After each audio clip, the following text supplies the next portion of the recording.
Coach, I guess we'll start with the final play. You left the door open for both the 2 and the 3. Yeah, I mean, that's the play. It's our, what we like to call our reset play. We got options if we turn the corner and able to get 2. We actually were able to run it twice. LB scored the layup. I thought DB was open in the corner, possibly to tie it up the first time, but we were able to extend the game, get another possession, and he was able to find them in for a game winner. So big plays, man. Guys kept working the game. Obviously wasn't a great night offensively for us. Thank God Malcolm Miller was here. You know what I'm saying? Other than his threes, we were 2 for 20. So, but we got a couple days to try to work the shooting kinks out a little bit and get back to how we've actually been playing pretty good offense over the last few weeks. Just kind of failed us the last 2 games on the road, and not so much tonight. But our defense has been steady and through it all. Strange start to the game. What do you credit that to? I don't know, man. I just when you kind of intermixing guys together that hadn't been together for a while, it doesn't seem like a week is a long time in basketball. They call LB off the road, after the big win in South Bay, and just kind of, disrupted the rhythm a little bit. And now those guys all get back together, hadn't really practiced, only really had like a walkthrough today. So, maybe that was it. The end of the season, this game not really having a lot of implications for us one way or the other. It's just kind of the 50th game of the season, but we wanted to be on a good note. We talked about it, pregame, just trying to start thinking about having a good flow and a good feel tonight going into the playoffs. And I guess, with the ending that we have, that's a good note to end on heading into the playoffs. You've coached 2 full seasons now as a head coach. I'm not sure if you've been keeping track of guys like Ty Lue and Steve Clifford, who have taken time away from the game because of the stress of the job. Is that something you keep track of in terms of your health and your stress? These kids worry me. I'm not gonna let these kids worry me, man. That ain't part of my makeup. I love the game of basketball, but I just think it's it's hard. It's a hard grind. 82 games, season. That those guys play. Dealing with big personalities like a LeBron James, and so I can imagine the different things that factors that he has to face on him, and maybe just stepping away. But we wish him the best. Hope he gets back. But for me, it's about just the game. Every game it presents a different game, a different challenge, and and it's like I said, 2 seasons in the G League. I feel like I've been coaching since probably somewhere around 2008. I was still playing when I was coaching, so it's like those last few years was more of a mentor role, kind of being an extension of the coach in the locker room.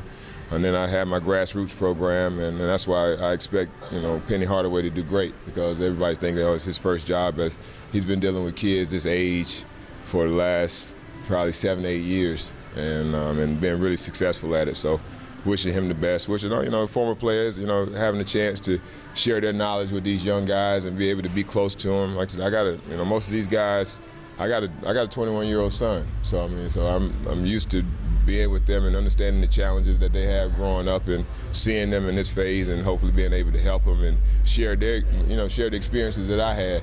It's not trying to tell them, okay, I did it this way, you need to do it this way, but just offer them some some options to think about. And I think that's what I get the most out of it. Seeing these guys get better, being part of their growth, being part of their kind of acceleration to that next level. It's every time I watch the Raptors game, I'm proud.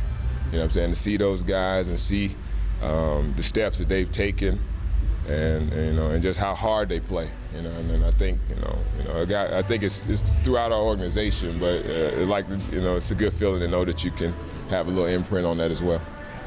Congrats on the end of your second season. You guys may end up with the second best record in the league. Playoffs, how does the team feel heading into it compared to last year's playoffs? Well, we were on quite a roll going into the last playoffs, and I was a little scary about that. You're going in on a big win streak going into the playoffs, and that you're going to have to, it's going to probably break down somewhere. But fortunately to us, it didn't break down into the final. So I'm hoping that history repeats itself from that standpoint, that we're able to, come off running. We got a great opportunity. We're starting at home. And I think we've been for the most part, we've been a pretty good road team this year. We've gone in and had some big wins on the road, a part of that big win streak that we had. So we're not afraid of that. And the good thing about it, we're going on the road with a team that gonna have a less record than ours. So it's still a little weird, but we got a couple days. Take tomorrow off, kind of regroup, let everybody refresh their minds, their bodies. Come back Monday, Tuesday, have a couple good practices with everybody. It's good to know that we're gonna have the full contingent. I think Dan, in case that was really important for those because they saw the benefits of, Pascal and Fred last year, having that playoff run and kind of the momentum that they carried into the summer.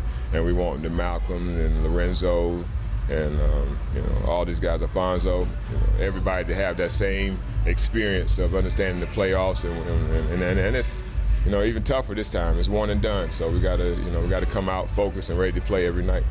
Davion's hit some big shots for you guys. Is he someone you've grown to trust in late game situations? Yeah, I mean it's like he's real difficult to read because you look at his last 5 games, he's probably shooting about 17% from 3.